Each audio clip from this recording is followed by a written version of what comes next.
Halo teman-teman semuanya, selamat pagi, siang, sore, dan selamat malam. Balik lagi dengan aku Raffi di sini. Oke teman-teman, seperti biasa kita melanjutkan tugas NAT akademik kita dan kita sekarang sudah masuk ke 2.3.6 Lab Linux Server. Oke, langsung saja kita mulai kali ya. Objektif pada kali ini terbagi menjadi dua part, yaitu yang pertama kita akan belajar mengenai server dan yang kedua mengenai using telnet to test TCP service. Let's go, kita masuk ke instruksinya. Pertama kita masuk ke part satu dulu. Kita udah masuk ke sini, nggak apa-apa. Ini yang kemarin, ini yang tadi. Close terminal. Sip. Access the command line. Oke, kita masuk ke command line. Baru kita langsung sudo psf untuk ngedisplay service currently running. Sudo psf. Ketik aja ya. Sudo psf.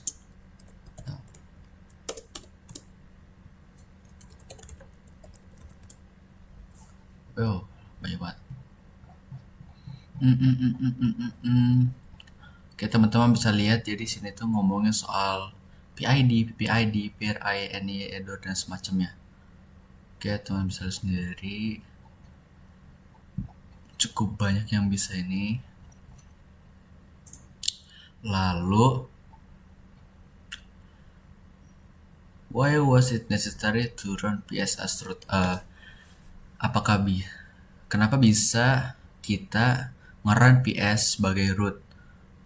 Biasa kalau misalnya kayak gini-gini, itu karena ada beberapa hal mungkin proses yang memang hanya bisa dilihat saat kita menggunakan root gitu loh. Jadi jawabannya adalah kemungkinan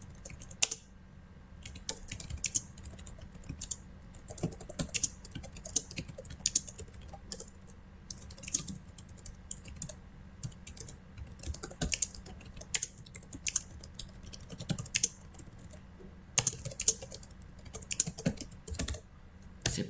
Ini jawabanku. Linux program your device will be different. Oke, kita langsung ke sini aja. Sudo user.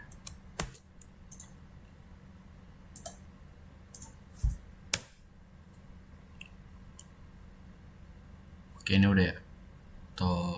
Atau mungkin perlu di ini. Coba cek 2 kali ya. Karena biasanya kayak di gini tuh enggak. Nah, ya kan? Harus diketik manual dulu. Kayak aneh aja sih. Setelah itu sudah ps ejh sudo ps ejh h-nya gede. Banyak. Baik, ini ada nih yang katanya PID. Baik banget. Oke, let's go, kita masuk ke dia nanti ada kayak gini sebenarnya. How is the process hierarchy represented by PS? Proses hierarki dipresent oleh, maksudnya ini kali ya yang kayak, jadi coba kalau misalnya teman-teman lihat dia tuh kadang ada yang nggak beraturan kayak gini nih. Masa ini lagi rata tiba-tiba dia begini. Terus ada juga yang kayak gini. Sorry teman-teman nggak usah ada suara malu. Aku rasa hierarki prosesnya itu direpresentasikan melalui lengkungan. Lengkung atau lengkungan. Sip. Baru kita nge-start. Let's go. Oh, baik banget. Sama lah ya, establish, pakai establish. Oh, dia begini dia. Cukup beda tapi it's okay. Lalu kita sudo nested.ep.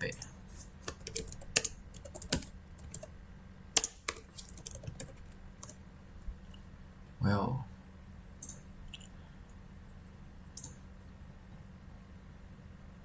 Dia ada TCP juga sih. Active internet connection server established. Oke, sip.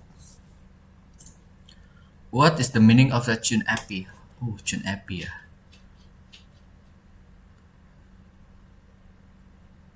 Oke, nggak apa, kita cek di sini sendiri aja. Man nested ya? Nested bukan ya? Sorry, kepencet. Nested. Sorry, kepencet. Ya. Oke, kita kayaknya cari aja yang namanya tune API. Kita cari-cari ini ya, mandiri. Oke, jawabannya itu adalah ini. Sip. Salah. Ya Allah. Bukan di sini coy. Sini ya. Ini kita skip. Oke, lanjut ke next question. Is the order of the option important to nested? Order ini maksudnya apakah urutan atau ngomongin perintah? Option, order of the option kayaknya urutan dari opsi ya. Apakah important ke nested? Ini kita queue dulu. Coba teman-teman lihat nih, kayaknya nggak beraturan sama sekali, nggak ada yang kayak berurutan gitu. Aku rasa no. Based on the nested output shown in the item was the layer 4 product connection.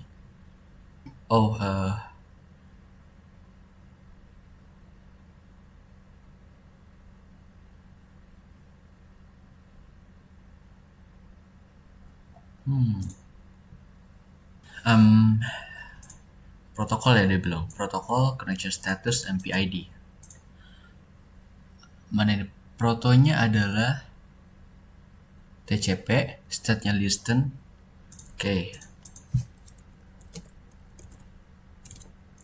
Protonya adalah TCP. Status itu status ya. Status listen dan terakhir PID-nya. Kita dapat PID berapa ini?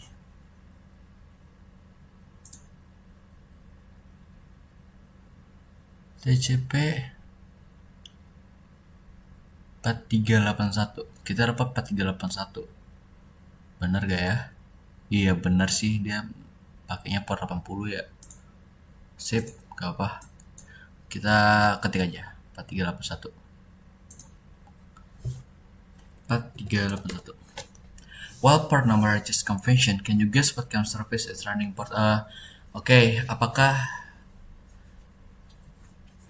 service yang running di port 80 kemungkinan itu adalah web server. Karena web server itu ya cukup ini sih, kayak mirip-mirip di gitu, dia kayak gini. Kali ya.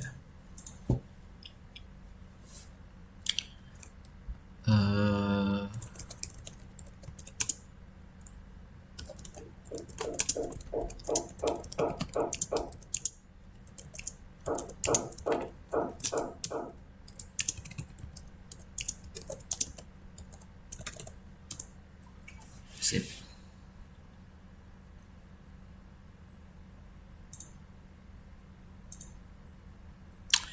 Sometimes it is usable to cross the information provided instead. Oke, kita sudo psf grep 3. Dia dapat, kayaknya kalau misalnya di sini dia dapatnya PID 395 ya. Kita berapa tadi? 4381 ya. Artinya kayak kita emang harus ini deh, kita harus ngikutin grab kita deh. Coba kalau ini.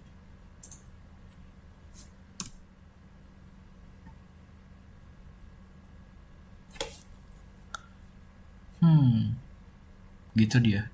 Coba kalau misalkan pakai yang punya kita 4381. 4831 atau 4381 ya? 4381 benar.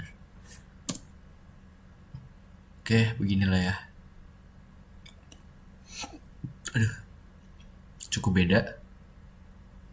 Ya, kita coba pakai grab 4381 aja. Oke, nanti dia kayak gini. The process PIDs and jings, how could they be concluded from the output above? Kayaknya jawabannya kayak gini deh. berdasarkan apa tadi? Oh, ini.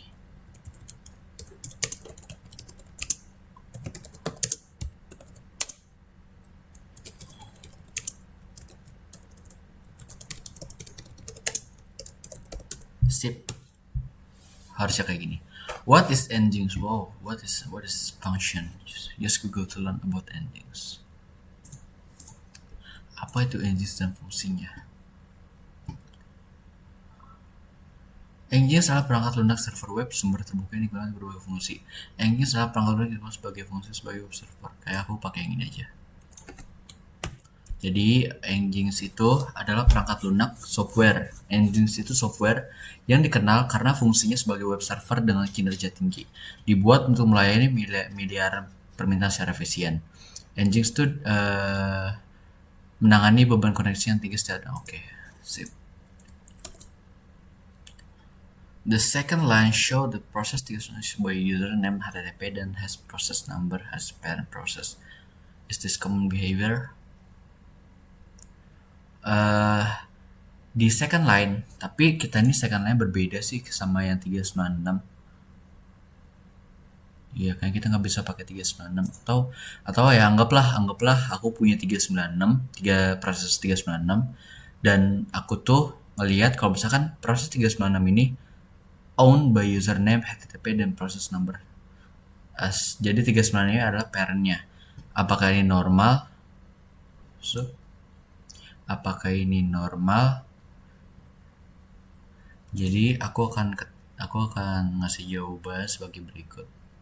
Nah, seperti ini. Hal ini karena proses 396 dimulai oleh Nginx di bawah username pengguna HTTP. Hal ini cukup normal. Karena Nginx berjalan sendiri untuk seluruh klien yang connect ke port 80 TCP. Sip. Where is the last line showing grab 395? Kalau misalkan aku 4421 ya, kita lihat di sini atau sini sih. Ini. Oh, kita lihat grab 4381. Hal karena aku akan jawab. Nah, ini dia. Inilah jawabanku. Karena kita menggunakan grab 4381 untuk memfilter output dari PS. Saat output telah tersusun, grab 4381 masih saja berjalan yang membuatnya muncul di list. Jadi ini tuh still running. Karena itulah dia ada di sini. Itu dia. Oke, kita masuk ke part 2. Using Telnet to test the TCP server. In part oke, kita memakai Telnet. Kita harus ngetik ini. Kayak aku ngetik aja sih, takutnya ini ya. Telnet 127.001 ya. 80. Apakah real? Oke, real.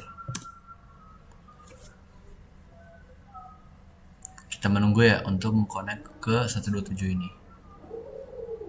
Suara apa itu, buset?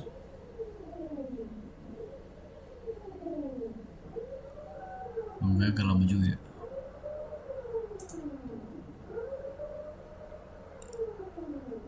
Itu kayak suara mobil deh, sorry ya teman-teman.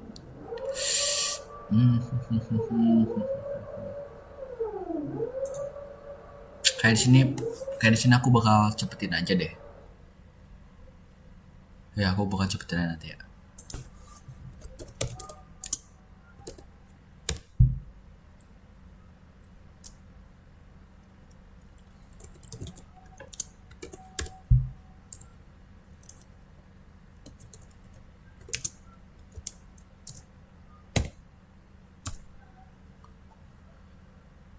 Oh, oke teman-teman, ini dia. Ini hasilnya aku tadi kayaknya harus ngetik dulu baru nanti hasilnya kayak gini. Telnet dia akan 400 byte request, ada pokoknya nanti connection closed by foreign host. Byte request semua.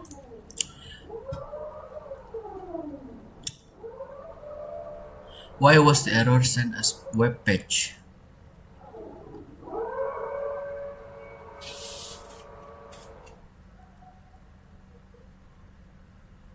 Okay, why was the error sent as a web page? Karena Nginx hanyalah sebuah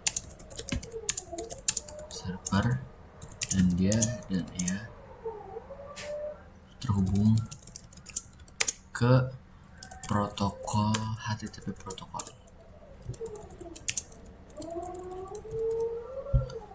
Oke, ini adalah jawabannya karena Nginx hanya sebuah web server dan ia terhubung ke HTTP protokol. Let's go next.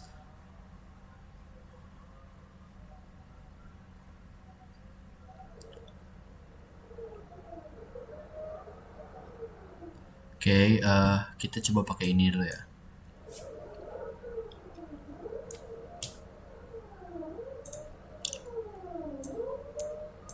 Seperti tadi aja ya, kita ngetik aja.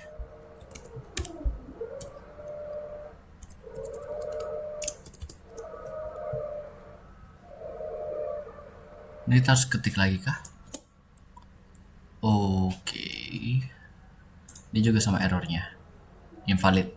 Use telnet to connect to port 68. Berarti kita pakai ini tapi dia ke 68 ya.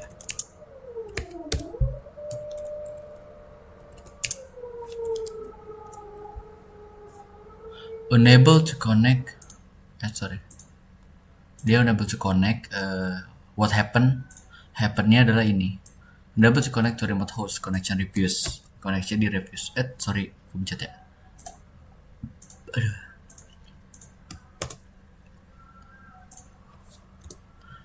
Unable to connect.